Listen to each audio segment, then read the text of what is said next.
Hello दोस्तों, कैसे हैं आप लोग। आशा है कि आप लोग बिहार एसएससी की तैयारी में लगे होंगे। और आज हम लोग एडिटोरिया के बुक से बिहार एसएससी के टेस्ट सीरीज 12 का डिस्कशन करेंगे। इससे पहले हमारे चैनल पे 11 टेस्ट सीरीज तक का डिस्कशन कराया जा चुका है और हर एक क्वेश्चन के साथ कुछ ना कुछ एक्स्ट्रा फैक्ट बताया जाता है, उसको भी आप लोग ध्यान में रखिए क्योंकि वो किसी न किसी एग्जाम के लिए महत्वपूर्ण है। और यहाँ हमारे चैनल पे प्लेटफॉर्म के बुक से वॉल्यूम 1 और वॉल्यूम 2 और पहले वाला जो बिहार एसएससी का बुक था उसका भी डिस्कशन कराया गया है। तो जो पहले का वीडियो नहीं देखे हैं जाके वीडियो को देखिए, वीडियो को लाइक करिए, चैनल को सब्सक्राइब करिए और दोस्तों के बीच में शेयर करिए। और आप लोग कमेंट करिए कि आरआरबी एलपी के एग्ज़ाम के लिए किस बुक से आप लोग प्रैक्टिस करना चाहते हैं, उसको आप लोग को उस बुक से प्रैक्टिस सेट कराया जाएगा। चलिए आज हम लोग टेस्ट सीरीज 12 का डिस्कशन करते हैं। ये एडिटोरिया के बुक से है। तो हम लोग क्वेश्चन नंबर 1 को देखते हैं। दिल्ली सल्तनत के किस शासक द्वारा दुधारू पशुओं पर चराई कर लगाया गया था। तो किसके द्वारा लगाया गया था, तो चराई कर किसके द्वारा लगाया गया था, तो अलाउद्दीन खिलजी के द्वारा लगाया गया था। कौन सा था ऑप्शन नंबर सी। अच्छा, अलाउद्दीन खिलजी के द्वारा दो नवीन कर लगाया गया था। कौन कौन सा था, एक चराई कर था और दूसरा जो था ये गढ़ी कर था। दूसरा कौन सा था, तो गढ़ी कर था। ये किसके द्वारा लगाया गया था, तो अलाउद्दीन खिलजी के द्वारा लगाया गया था। अलाउद्दीन खिलजी जो है ये सुल्तान कब बना था, तो सॉरी ये जलाउद्दीन खिलजी नहीं, Alauddin Khilji, option number D होगा। तो इसके द्वारा कौन कौन सा कर लगाया गया था, तो चराई कर और गढ़ी कर लगाया गया था। अलाउद्दीन खिलजी के बचपन का क्या नाम था, तो इसके बचपन का नाम अली या गुरसु अली था।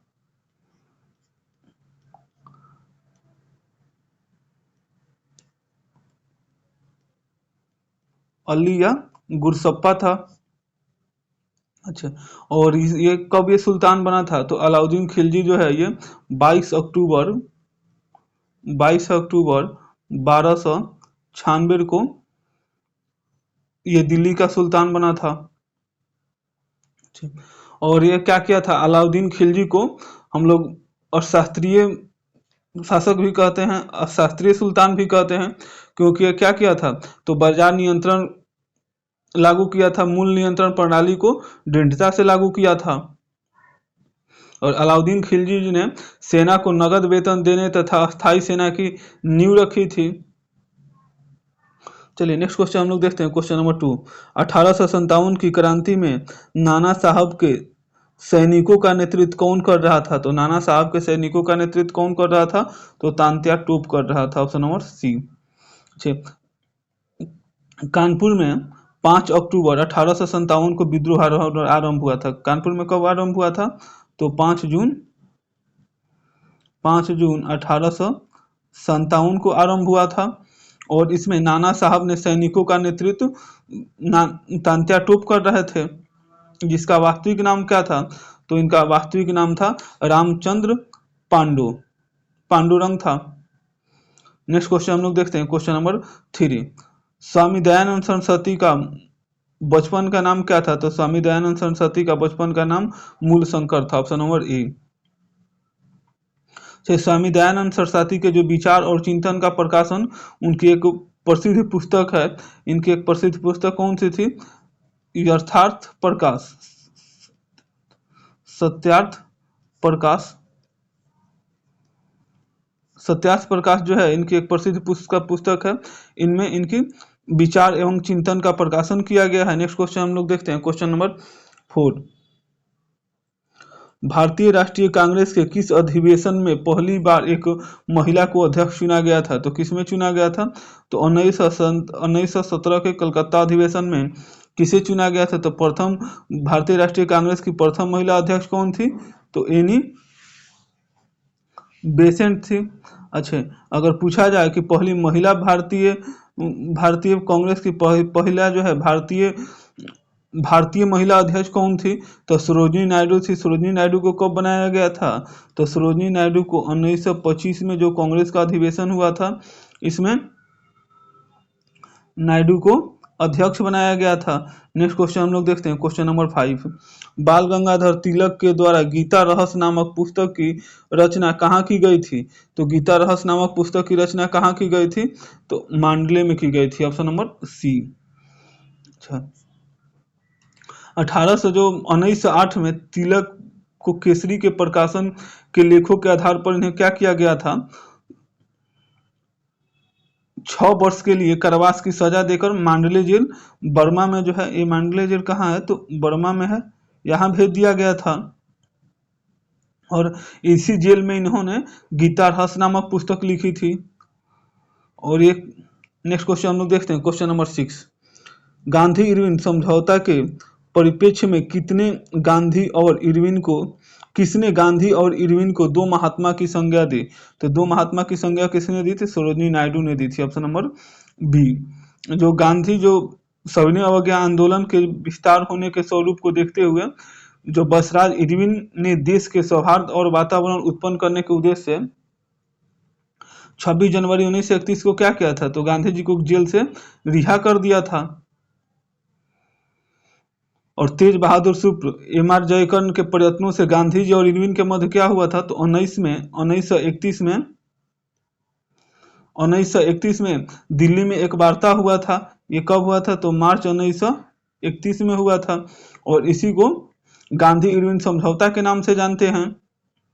और इस समझौता के परिप्रेक्ष्य में सरोजिनी नायडू ने कहा था कि गांधी और इरविन क्या है? दो महात्मा की संज्ञा दी थी। नेक्स्ट क्वेश्चन हम लोग देखते हैं, क्वेश्चन नंबर 7। भारतीय पुनर्जागरण के पिता राजा राम मोहन राय की मृत्यु कहाँ हुई थी? तो राजा राम मोहन राय की मृत्यु कहाँ हुई थी? तो ब्रिस्टल में हुई थी, ऑप्शन नंबर सी। राजा राम मोहन जो राय को मुगल बादशाह अकबर द्वितीय ने अपने पेंशन बढ़ाने की बातचीत करने के लिए 1830 में इन्हें इंग्लैंड भेजा था। और ब्रिस्टल में इनकी मृत्यु कब? 1830 में ये भेजे थे। और ब्रिस्टल में इनकी मृत्यु जो है ये 27 दिसंबर 1833 को राजा राम मोहन राय की मृत्यु हो गई थी। और उनकी समाधि भी कहाँ है? तो ब्रिस्टल में ही है। नेक्स्ट क्वेश्चन हम लोग देखते हैं, क्वेश्चन नंबर 8। हरिजन सेवक संघ के प्रथम अध्यक्ष कौन थे? तो हरिजन सेवक संघ के प्रथम अध्यक्ष है ये घनश्यामदास बिरला थे, ऑप्शन नंबर बी। पूना समझौता कब हुआ था? तो पूना समझौता जो है ये 1932 में हुआ था। पूना समझौता कब हुआ था? तो 1932 में हुआ था। और पूना समझौता के बाद गांधी जी पूरी तरह से अस्पृश्यता विरोध आंदोलन में सक्रिय हो गए थे और अखिल भारतीय अस्पृश्यता विरोध लीग या जो कालांतर में क्या हुआ, हरिजन सेवक संघ की स्थापना किए थे। नेक्स्ट क्वेश्चन हम लोग देखते हैं। और इसके प्रथम अध्यक्ष किसे बनाया गया था? तो घनश्यामदास बिरला को बनाया गया था। नेक्स्ट क्वेश्चन हम लोग देखते हैं, क्वेश्चन नंबर 9। भारत छोड़ो आंदोलन के समय इंग्लैंड का प्रधानमंत्री कौन था? तो भारत छोड़ो आंदोलन के समय इंग्लैंड के प्रधानमंत्री विंस्टन चर्चिल थे, option number D. Winston Churchill कब से कब तक इंग्लैंड के प्रधानमंत्री रहे थे? तो 1940 से लेकर 1945 तक ये ब्रिटेन के प्रधानमंत्री रहे थे। और भारत छोड़ो आंदोलन कब आरंभ हुआ था? तो भारत छोड़ो आंदोलन है ये 9 अगस्त 1942 को स्टार्ट हुआ था। और आंदोलन आरंभ होते ही 0 आवर के तहत महात्मा गांधी और प्रमुख कांग्रेस नेताओं को गिरफ्तार कर लिया गया। और गांधी जी को गिरफ्तार कर सरोजिनी नायडू सहित सभी को कहां भेजा गया? पूना के आगम खां पुलिस में रखा गया। नेक्स्ट क्वेश्चन हम लोग देखते हैं, क्वेश्चन नंबर 10। निम्नलिखित में से कौन शासक पृथ्वीराज चौहान के नाम से प्रसिद्ध है? तो पृथ्वीराज चौहान के नाम से कौन सा शासक प्रसिद्ध है? तो पृथ्वीराज तृतीय, ऑप्शन नंबर सी। अच्छा, पृथ्वीराज चौहान वंश के संस्थापक कौन था? तो चौहान वंश का जो शासक था पृथ्वीराज तृतीय पृथ्वीराज चौहान के नाम से प्रसिद्ध हुआ। और 1911 में ये दो लड़ाई इसका बहुत महत्व, 1911 में तराइन का परसम दूध और 1912 में 1111 1191 1191 में तराइन का प्रथम युद्ध और 1192 में तराइन का द्वितीय युद्ध हुआ। और तराइन के प्रथम युद्ध में मोहम्मद गौरी को ये पराजित किया था। लेकिन जो ये द्वितीय युद्ध हुआ, तराइन का जो द्वितीय युद्ध हुआ, उसमें मोहम्मद गौरी ने क्या किया था, पृथ्वीराज चौहान को पराजित कर दिया था। नेक्स्ट क्वेश्चन हम लोग देखते हैं, क्वेश्चन नंबर 11। आशा सहाय संबंधित है, तो आशा सहाय किससे संबंधित है? तो ये आजाद हिंद फौज से संबंधित है, ऑप्शन नंबर सी। आशा सहाय 1943 में आजाद हिंद फौज में शामिल हुई थी और नरसिंह कोर की सदस्य बनी थी। आशा सहाय आजाद हिंद फौज में कब शामिल हुई थी? तो 1943 में शामिल हुई थी। और 1946 में जापान में स्वदेश लौटने के बाद इन्होंने महिलाओं को हथियार चलाने का प्रशिक्षण देने का काम किया था। नेक्स्ट क्वेश्चन हम लोग देखते हैं, क्वेश्चन नंबर 12। बुद्ध की प्राचीनतम प्रतिमा किस शैली से प्राप्त हुई है? तो बुद्ध की जो प्राचीनतम प्रतिमा है ये गंधार शैली से प्राप्त हुई है, ऑप्शन नंबर ए।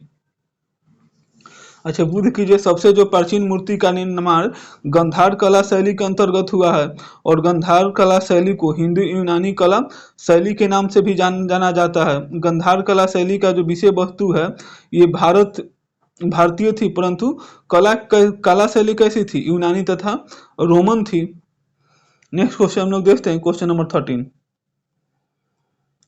पंबन द्वीप किस राज्य में स्थित है? तो पंबन द्वीप है ये तमिलनाडु राज्य में स्थित है, ऑप्शन नंबर बी। अच्छा, पंबन द्वीप जो है ये रामेश्वरम द्वीप, पंबन द्वीप को ही रामेश्वरम द्वीप भी कहा जाता है। और यह क्षेत्रफल की दृष्टि से तमिलनाडु का सबसे बड़ा द्वीप है। और प्रायद्वीपीय भारत और श्रीलंका के बीच में स्थित है। ये किसके बीच में स्थित है? तो पंबन द्वीप जो है ये भारत और श्रीलंका के मध्य में स्थित है। और पंबन द्वीप जो दो प्रमुख शहर पंबन और रामेश्वरम है, पंबन द्वीप पर दो प्रमुख शहर कौन सा है? तो पंबन है और रामेश्वरम है। रामेश्वरम है। चलिए नेक्स्ट क्वेश्चन हम लोग देखते हैं, क्वेश्चन नंबर 14। हिंद महासागर में सागर धाराओं की नियमित दिशा में परिवर्तन के लिए निम्नलिखित कारकों में से कौन सा एक उत्तरदायी है? तो कौन सा एक उत्तरदायी है? तो हिंद महासागर में मानसूनी प्रवाह पाया जाता है, ऑप्शन नंबर बी। हिंद महासागर की धाराओं में जो है प्रशांत और अटलांटिक महासागर की धाराओं का क्रम जो है कुछ परिवर्तन के साथ पाया जाता है। और हिंद महासागर की धाराएं पर स्थल मंडल तथा मानसूनी हवाओं का पर्याप्त प्रभाव है। नेक्स्ट क्वेश्चन हम लोग देखते हैं, क्वेश्चन नंबर 15। सूची 1 को सूची 2 से मिलाइए। प्रशांत महासागर और सबसे गहरा स्थान। तो प्रशांत महासागर में सबसे गहरा स्थान कौन सा है? तो मेरियाना ट्रेंच है, ऑप्शन नंबर 1 का हो जाएगा 3। अच्छा, अटलांटिक महासागर में सबसे गहरा गर्त कौन सा है? तो प्यूर्टोरिको ट्रेंच है, ऑप्शन नंबर 2 का 4। अच्छा, हिंद महासागर में सबसे गहरा गर्त कौन सा है? तो यूरेशियन बेसिन है। अच्छा, आर्कटिक महासागर में सबसे गहरा गर्त कौन सा है? तो जावा है। तो कौन हो जाएगा? 1 का 3, 2 का 4, 3 का 1। तो ये कौन सा हो जाएगा? Option number B.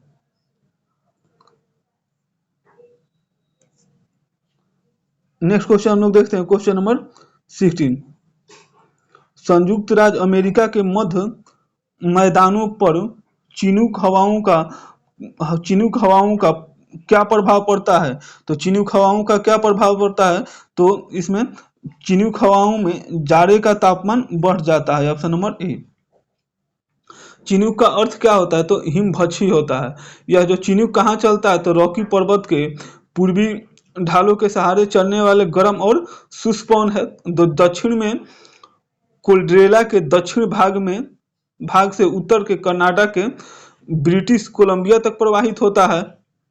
और इसके प्रवाह से क्या होता है, तो जाड़े का तापमान बढ़ जाता है तथा बर्फ पिघल जाती है और शीतकाल में भी हरी भरी घासें उग जाती है और इसी कारण इसे चारागाह मुक्त, बर्फ मुक्त हो जाती है। नेक्स्ट क्वेश्चन हम लोग देखते हैं, क्वेश्चन नंबर 17। किस निम्नलिखित किस पहाड़ी पर पूर्वी घाट पश्चिमी घाट से मिलती है, तो किस पहाड़ी पर पूर्वी घाट पश्चिमी घाट से मिलती है, तो नीलगिरी पहाड़ी पे, ऑप्शन नंबर सी। अच्छा, नीलगिरी पहाड़ी पर पूर्वी घाट और पश्चिमी घाट से मिलती है। पूर्वी घाट जो है भारत के दक्षिण में पूर्वी समुद्र तट के समानांतर फैला हुआ है और पश्चिमी घाट है ये दक्षिण भारत के पश्चिमी समुद्र तट के सहारे फैला हुआ है। नेक्स्ट क्वेश्चन हम लोग देखते हैं, क्वेश्चन नंबर 18। दंडकारण्य क्षेत्र अवस्थित है, तो दंडकारण्य क्षेत्र है ये, दंडकारण्य क्षेत्र ये कहाँ अवस्थित है, तो ये छत्तीसगढ़ और उड़ीसा में अवस्थित है, ऑप्शन नंबर बी। अच्छा, दंडकारण्य क्षेत्र है ये दक्षिण पूर्वी भाग में स्थित है और इसमें पश्चिम में अबुझमाड़ हिल्स तथा पूर्व में पूर्वी घाट शामिल है और यह भारत का क्या है, एक ऐतिहासिक क्षेत्र है और इसका उल्लेख जो है ये रामायण में भी मिलता है। नेक्स्ट क्वेश्चन हम लोग देखते हैं, क्वेश्चन नंबर 19। कोरी क्रीक स्थित है, कोरी क्रीक कहाँ स्थित है, तो कच्छ के रण में स्थित है, ऑप्शन नंबर ए। अच्छा, कोरी क्रीक जो है ये गुजरात के कच्छ के रण में स्थित है और अरब सागर के पास में यह स्थित है तथा यह निवेशित जो है पूर्ण रूप से कहाँ है, तो भारत के स्वामित्व में है। कोरी क्रीक से 33 किलोमीटर की दूरी पे सिर क्रीक है, इसे कोरी क्रीक से जो है 33 किलोमीटर की दूरी पे सर क्रीक है। अच्छा, सर क्रीक पर पाकिस्तान अपना स्वामित्व बताता है और सर क्रीक क्या है, भारत के गुजरात और पश्चिम के सिंध प्रांत को अलग करता है। नेक्स्ट क्वेश्चन हम लोग देखते हैं, क्वेश्चन नंबर 20। निम्नलिखित में से किस अनुच्छेद में शहरी स्थानीय निकायों से संबंधित 18 कार्यों की सूची दी गई है, तो किसमें दी गई है, तो अनुच्छेद 243 के डब्ल्यू में दी गई है, ऑप्शन नंबर ए। संविधान के जो भाग हैं 9 के ए में अनुच्छेद 243 पी से लेकर और 243 क्यू जेड तक शहरी निकायों का वर्णन किया गया है और संविधान के जो है 12वीं अनुसूची में शहरी निकायों हेतु 18 विषयों का चर्चा किया गया है जिसे अनुच्छेद 243 डब्ल्यू में रखा गया है। नेक्स्ट क्वेश्चन हम लोग देखते हैं, क्वेश्चन नंबर 11। निम्न में से किस मामलों में सर्वोच्च न्यायालय ने यह निर्णय दिया कि मौलिक अधिकार और राज्य के नीति निर्देशक तत्व में मौलिक अधिकार ऊपर है, तो किसमें दिया गया था, तो गोकलनाथ में दिया गया था, ऑप्शन नंबर, अच्छा, गोकलनाथ 1967 में गोकलनाथ तथा पंजाब राज्य के मामले में सर्वोच्च न्यायालय ने निर्णय दिया था कि जब मूल अधिकार और राज्य के जो नीति निर्देशक तत्व में एक टकराव की स्थिति उत्पन्न होता है तो मौलिक अधिकार को प्राथमिकता दिया जाता है। नेक्स्ट क्वेश्चन हम लोग देखते हैं, क्वेश्चन नंबर 22। केंद्र सरकार का यह कर्तव्य होगा कि प्रत्येक राज्य को बाहरी आक्रमण से रक्षा करे, ऐसा प्रावधान भारतीय संविधान के कौन सा अनुच्छेद में किया गया है, तो अनुच्छेद 355 में किया गया है, option number D. Next question हम लोग देखते हैं, क्वेश्चन नंबर 23। पिछड़े वर्ग के आरक्षण को लेकर बने मंडल आयोग ने किस वर्ष अपनी रिपोर्ट प्रस्तुत की थी, तो मंडल आयोग ने अपनी रिपोर्ट प्रस्तुत की थी 1980 ईस्वी में। और मंडल आयोग का गठन कब किया गया था, तो मंडल आयोग का गठन पूछे तो 1979 ईस्वी में किया गया था। इसका गठन कब किया गया था, तो गठन 1979 ईस्वी में किया गया था और उस समय जब 1979 में केंद्र सरकार में जब जनता पार्टी की सरकार बनी थी तो बिंदेश्वरी प्रसाद मंडल की अध्यक्षता में दूसरे पिछड़े आयोग की गठन किया गया था। नेक्स्ट क्वेश्चन हम लोग देखते हैं, क्वेश्चन नंबर 24 नंबर क्वेश्चन है, समान कार्यों के लिए समान वेतन एक है, तो समान कार्यों के लिए समान वेतन क्या है, तो एक राज्य के नीति निर्देशक तत्वों का अंग है, ऑप्शन नंबर बी। अच्छा, जो राज्य के जो नीति निर्देशक तत्व में का एक अंग है अनुच्छेद, ये किसके तहत समान कार्यों के लिए समान कौन सा अनुच्छेद में दिया गया है, तो अनुच्छेद 39 के अनुच्छेद 39 का जो घ नंबर है, 39 का घ में यह प्रावधान करता है कि पुरुष और स्त्री दोनों को समान कार्यों के लिए समान वेतन मिलना चाहिए। नेक्स्ट क्वेश्चन हम लोग देखते हैं, क्वेश्चन नंबर 25। संसदनात्मक शासन व्यवस्था में जो संसदनात्मक जो शासन व्यवस्था है, इसमें क्या है, तो विधायिका का कार्यपालिका पर नियंत्रण होता है। Option number D. अच्छा, भारत में जो है संसदीय शासन व्यवस्था को अपनाया गया है, जिसे ब्रिटेन के संविधान से लिया गया है। नेक्स्ट क्वेश्चन हम लोग देखते हैं, क्वेश्चन नंबर 26। निम्नलिखित में से किस संविधान संशोधन द्वारा लोकसभा के सदस्यों की संख्या 225 से बढ़ाकर 245 कर दी गई थी? तो किसके तहत की गई थी? तो 31वें संविधान संशोधन के द्वारा किया गया था। 31वां जो संविधान संशोधन 1900 कब हुआ था? तो ये 1973 द्वारा लोकसभा में राज्यों की जो अधिकतम संख्या 500 से बढ़ाकर कितना कर दी गई थी? 500 से बढ़ाकर, इसमें लोकसभा की अधिकतम संख्या जो थी वो 500 से बढ़ाकर 525 कर दी गई थी। और इसी में केंद्र शासित प्रदेशों की जो अधिकतम संख्या थी ये 25 से घटाकर कितना कर दी गई थी? 20 कर दी गई थी। इस प्रकार जो लोकसभा में क्या थी, तो जो अधिकतम संख्या जो थी ये 225 से बढ़कर कितना हो गई थी? तो 245 हो गई थी। ये 525 कर दी गई थी। इस प्रकार ये कितना हो गया था? तो इस प्रकार ये 545 हो गया था। नेक्स्ट क्वेश्चन हम लोग देखते हैं, क्वेश्चन नंबर 27। निम्नलिखित में से कौन संविधान के 42वें संविधान संशोधन द्वारा नीति निर्देशक तत्वों में नहीं जोड़ा गया था? तो कौन नहीं जोड़ा गया था? तो समान नागरिक संहिता नहीं जोड़ा गया था। Option number D. समान न्याय एवं निःशुल्क विधिक सहायता जोड़ा गया था। शोषण से बच्चों एवं वयस्कों की सुरक्षा ये भी जोड़ा गया था। उद्योगों के प्रत्यक्ष के प्रबंध में कामगारों की सहभागिता ये भी जोड़ा गया था। नेक्स्ट क्वेश्चन हम लोग देखते हैं, 42वां संविधान संशोधन कब हुआ था? तो 42वां संविधान संशोधन आप लोग को याद हो गया कब हुआ था? तो 1976 में हुआ था। नेक्स्ट क्वेश्चन हम लोग देखते हैं, क्वेश्चन नंबर 28। भारतीय संविधान का अनुच्छेद 249 संबंधित है। तो भारतीय संविधान का जो 249 नंबर अनुच्छेद है ये राज्य सूची के विषयों के संबंध में संसद की विधायिक शक्तियों से संबंधित है। Option number D. चलिए नेक्स्ट क्वेश्चन हम लोग देखते हैं, क्वेश्चन नंबर 29। यदि प्राथमिक घाटे में ब्याज भुगतान सम्मिलित कर दिया जाए तो बाहर होता है, तो क्या किसके बराबर होता है? तो प्राथमिक अगर घाटे में ब्याज भुगतान अगर सम्मिलित कर दिया जाए तो राजकोषीय घाटे के बराबर होता है। Option number B. अच्छा, राजकोषीय घाटा इक्वल टू क्या होता है? तो प्राथमिक घाटा प्लस ब्याज आयातगी। और राजस्व घाटा क्या होता है? तो राजस्व प्राप्ति माइनस राजस्व ब्याज। बजटीय घाटा क्या होता है? तो कुल प्राप्ति माइनस कुल व्यय।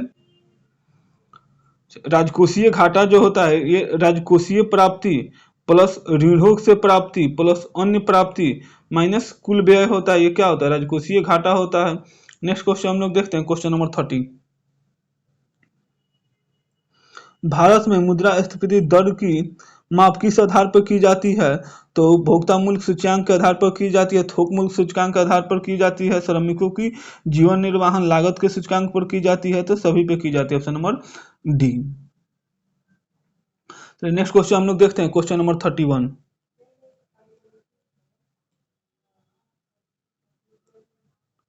एक देश अपनी मुद्रा के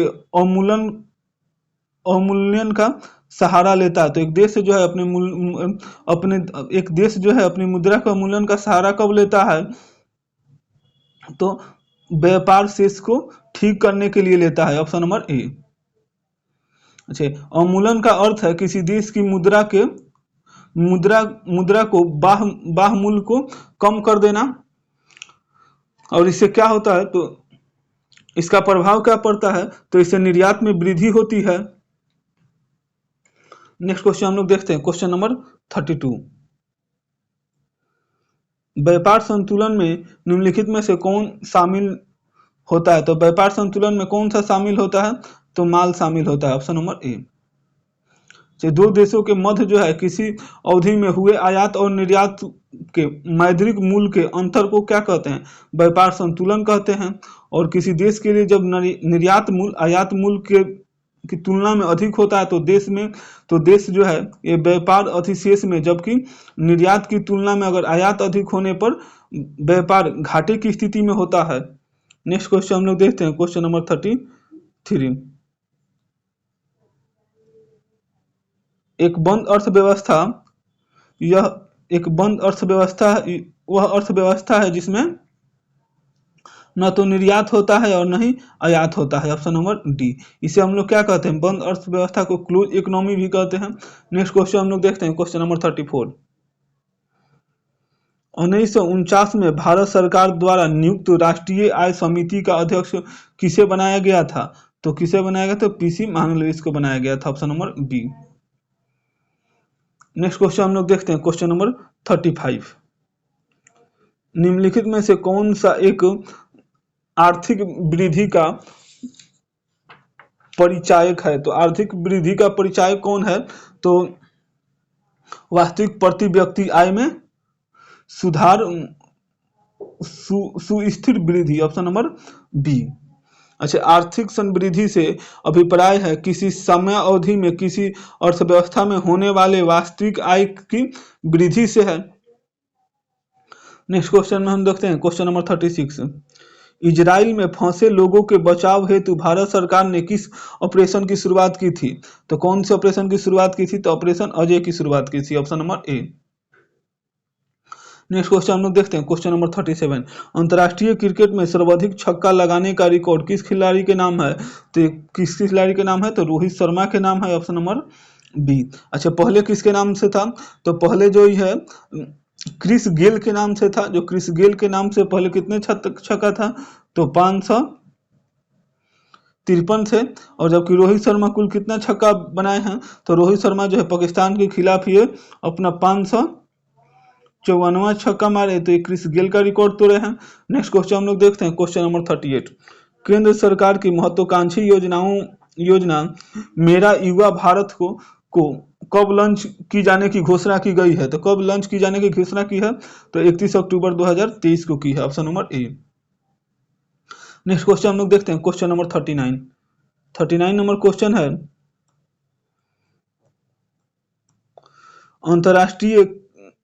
राष्ट्रीय खेल 2023 का आयोजन कब किया गया?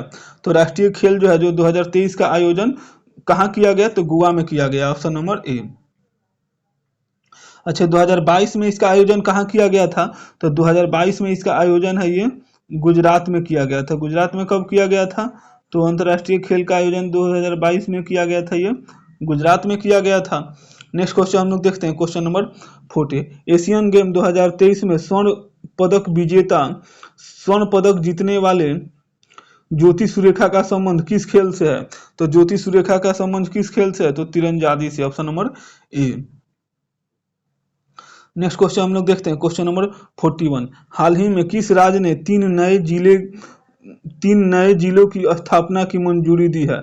तो कौन से राज्य ने दिया है? तो राजस्थान ने दिया है। राजस्थान ने कौन कौन से 3 जिलों की राज्य की मंजूरी दी है? तो मालपुर, यहाँ 3 नए जिले बनाए जाएंगे, मालपुरा, दूसरा है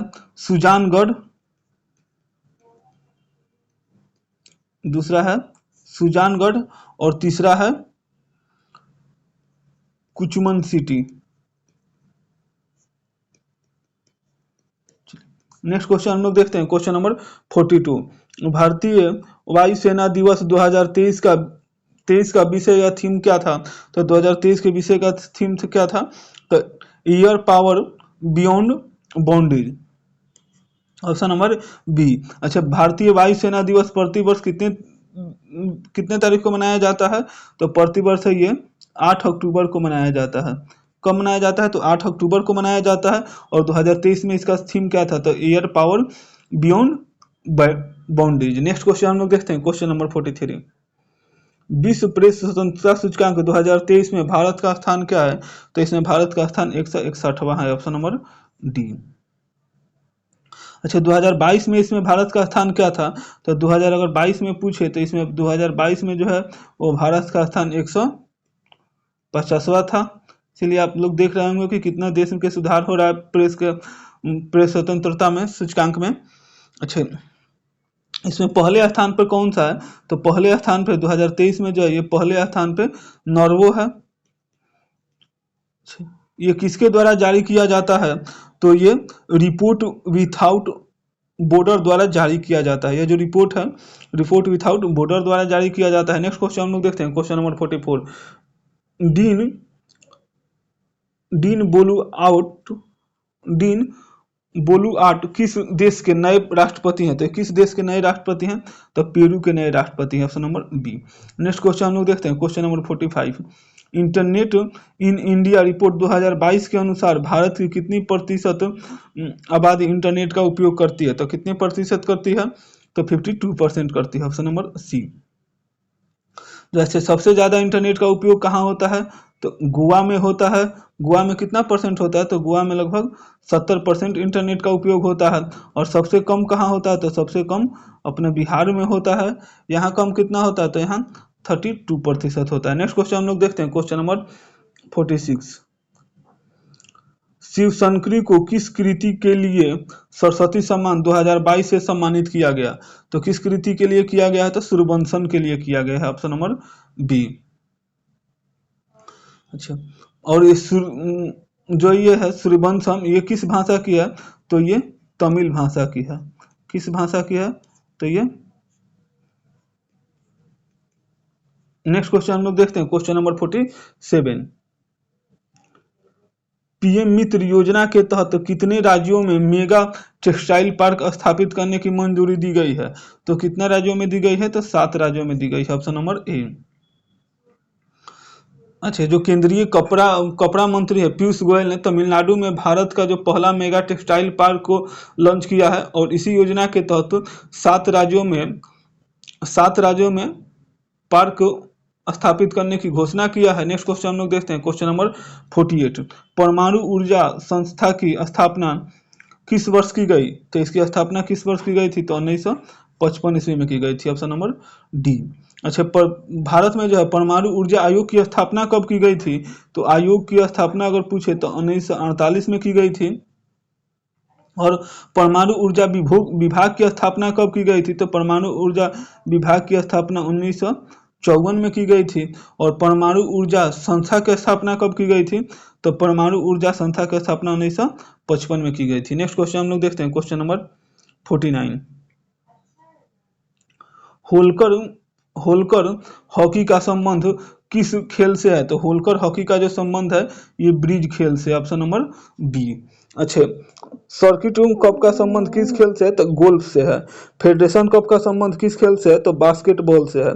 राधा मोहन कप का संबंध किस खेल से है? तो पोलो से है। थॉमस कप का संबंध किस खेल से है? तो बैडमिंटन से है। चलिए नेक्स्ट क्वेश्चन हम लोग देखते हैं, क्वेश्चन नंबर 50।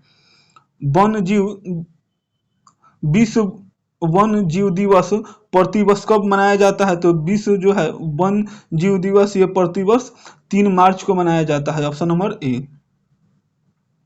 अच्छा, विश्व दूरसंचार दिवस कब मनाया जाता है? तो 17 मई को मनाया जाता है। विश्व डाक दिवस कितने मई को मनाया जाता है? तो 8 अक्टूबर को मनाया जाता है। विश्व शांति दिवस कब मनाया जाता है? तो 21 सितंबर को मनाया जाता है। विश्व विरासत दिवस कब मनाया जाता है? तो 18 अप्रैल को मनाया जाता है। चलिए नेक्स्ट क्वेश्चन हम लोग देखते हैं, क्वेश्चन नंबर 51। निम्नलिखित में से कौन सा या से रासायनिक परिवर्तन का उदाहरण है? तो रासायनिक परिवर्तन का उदाहरण कौन सा? तो सोडियम क्लोराइड का क्रिस्टल ये सही है। बर्फ का पिघलना ये रासायनिक परिवर्तन का उदाहरण नहीं है। और दूध का फटना ए और 3, तो किसमें दिया है? ऑप्शन नंबर सी में दिया है। अच्छा, रासायनिक परिवर्तन से क्या होता है? तो रासायनिक परिवर्तन में एक ऐसा परिवर्तन है जिसमें अभिकारक और उत्पाद के गुण भिन्न होते हैं और अभिकारक को सरल भौतिक प्रक्रिया के द्वारा वापस नहीं लाया जा सकता है। नेक्स्ट क्वेश्चन हम लोग देखते हैं, क्वेश्चन नंबर 52। एक बैठक हॉल में जो शुरू से प्रतिभागियों से आधा भरा होता है, कुछ समय बाद वो पूर्ण क्षमता से भरा होता है, फिर भाषण की स्पष्टता जो होती है ये कैसी होती है, बढ़ती है। Option number A. Next question हम लोग देखते हैं, क्वेश्चन नंबर 53। द्रव्यमान और भार के बीच के अंतर के संदर्भ में कौन सा कथन सही है? तो द्रव्यमान और भार के बीच में कौन सा अंतर सही? तो भार एक बल है जबकि द्रव्यमान एक बल नहीं है। चलिए, द्रव्यमान क्या है कि वस्तु में निहित पदार्थ की मात्रा है, जबकि भार क्या है? तो वस्तु पर कार्य करने वाले गुरुत्वाकर्षण बल है। नेक्स्ट क्वेश्चन हम लोग देखते हैं, क्वेश्चन नंबर 54। प्रकाश वर्ष लगभग किसके बराबर होता है? तो एक प्रकाश वर्ष होता है ये 9.46 इंटू 10⁻12 किलोमीटर के बराबर होता है। एग्जैक्ट पूछे कितना होता है, तो एक जो है प्रकाश वर्ष जो होता है ये 9.46 इंटू 10⁻461 इंटू 10⁻15 मीटर के बराबर होता है। और किलोमीटर में पूछे तो कितना होता है? 9.46 इंटू 10⁻12 किलोमीटर के बराबर होता है। नेक्स्ट क्वेश्चन हम लोग देखते हैं, क्वेश्चन नंबर 55। पूर्ण आंतरिक परिवर्तन कब होता है? जब प्रकाश गमन करता है। तो प्रकाश किससे गमन करता है? तो प्रकाश जो है ये डायमंड से कांच में गमन करता है। Option number A. अच्छा, जब प्रकाश की किरणें है जो सघन माध्यम से विरल माध्यम में जाती है तब क्या होता है? पूर्ण आंतरिक परिवर्तन होता है। और इसके लिए आपतन का कोण का मान जो होता है क्रांतिक कोण के मान से क्या होता है? अधिक होना चाहिए। नेक्स्ट क्वेश्चन हम लोग देखते हैं, क्वेश्चन नंबर 56। रदरफोर्ड के प्रयोगों में अधिकांश अल्फा किरणें सीधे पानी के माध्यम से जाते हैं, क्यों जाते हैं? क्योंकि परमाणु का अधिकांश भाग खाली रहता है। Option number D. अच्छा, रदरफोर्ड के अनुसार जो परमाणु का जो धनात्मक आवेश है बहुत छोटे केंद्र में आवेशित रहता है, जिसको क्या कहते हैं? नाभिक कहते हैं। और परमाणु के जो अधिकतर भाग क्या रहता है? खाली रहता है। नेक्स्ट क्वेश्चन हम लोग देखते हैं, क्वेश्चन नंबर 57। 57 नंबर क्वेश्चन है, निम्नलिखित में से कौन शुद्ध पदार्थ नहीं है? तो कौन सा जो है ये शुद्ध पदार्थ नहीं है? तो शुद्ध दूध ये शुद्ध पदार्थ नहीं है। नेक्स्ट क्वेश्चन हम लोग देखते हैं, क्वेश्चन नंबर 58। ग्रीष्म ऋतु में मिट्टी के घड़े में रखा पानी किस कारण से ठंडा हो जाता है? तो किस कारण से ठंडा हो जाता है? तो बाष्पोत्सर्जन से हो जाता है। Option number B. जब मिट्टी के मटके में जो है छोटे छोटे छिद्र होते हैं, जो पानी क्या करते हैं? इन छिद्रों से रिस कर बाहरी स्तर पर आ जाती है और यहाँ पानी घड़े से गर्मी लेकर वाष्पित हो जाती है, जिससे घड़ा के अंदर का पानी क्या रहता है? तो ठंडा ही रह जाता है। नेक्स्ट क्वेश्चन हम लोग देखते हैं, क्वेश्चन नंबर 59। दृष्टिबाधित छात्र निम्नलिखित में से किसका उपयोग अम्ल क्षार संकेत के रूप में करते हैं? तो किसका करते हैं? तो वेनिला के गुणवत्ता का। Option number C. Acid base indicator जो है ये नीले से लाल एवं लाल से नीला में परिवर्तित कर देता है। नेक्स्ट क्वेश्चन हम लोग देखते हैं, क्वेश्चन नंबर 16। 60 नंबर क्वेश्चन है, 60 नंबर।